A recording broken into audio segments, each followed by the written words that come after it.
Hi అండి.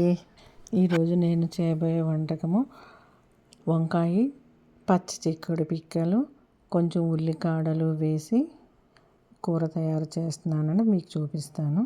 ఇదేనండి నేను వేయబోయే ఉల్లికాడలు. కొంచెం చిన్న ఉల్లిపాయలు ఉంటాయి, దానికి కాడలు కూడా ఉంటాయండి. వీటిని నేను శుభ్రం చేసుకొని ఈ విధముగా చేసుకొని వీటిని చిన్న చిన్న ముక్కలుగా కట్ చేసుకుంటానండి. ముందుగా కళాయి పెట్టుకొని ఆయిల్ వేసుకుందామండి. ఓ 2 పచ్చిమిరపకాయలను కట్ చేసి వేసుకుందాము.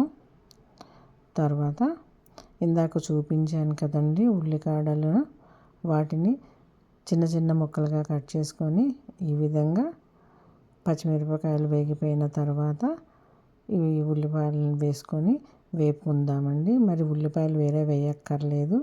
ఉల్లి వేగిన తర్వాత అల్లం వెల్లుల్లి కూడా వేసుకుందామండి. వీటిని కూడా శుభ్రంగా వేపుకుందాము. ఇవి వేగిన తర్వాత నేను పచ్చి చిక్కుడు పిక్కలు అని చెప్పాను కదండి, ఇవేనండి.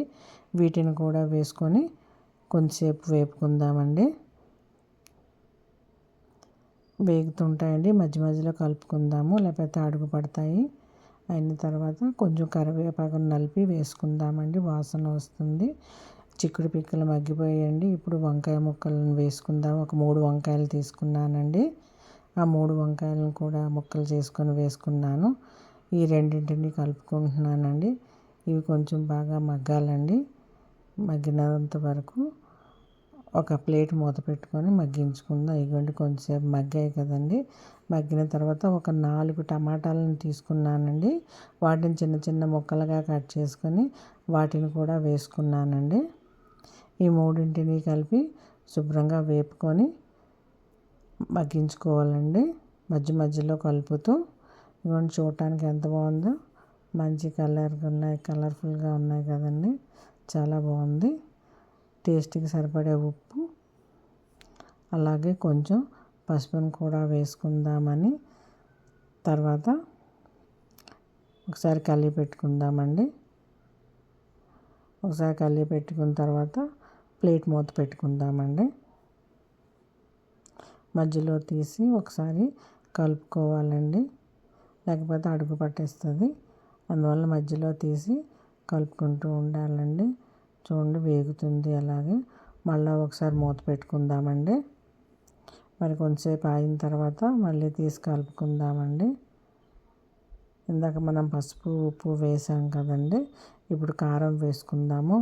1 స్పూనున్నర చిన్న స్పూను వేసుకొని కలిపి పెట్టుకుందామండి. కలిపి పెట్టుకున్న తర్వాత ఈ కూర ములిగేంత నీళ్ళు వేసుకుంటే సరిపోతుందండి.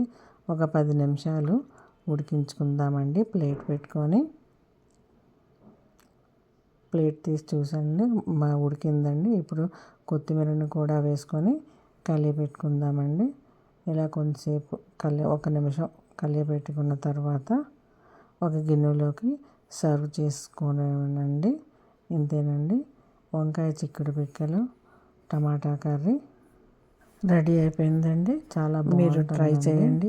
ఈ చిక్కుడు పిక్కలు శీతాకాలంలో మాత్రమే దొరుకుతాయండి, ఇంకా మామూలు టైంలో దొరకవు. ఒకసారి దొరికితే ట్రై చేయండి. లైక్ చేయండి, సబ్స్క్రైబ్ చేయండి. Thank you.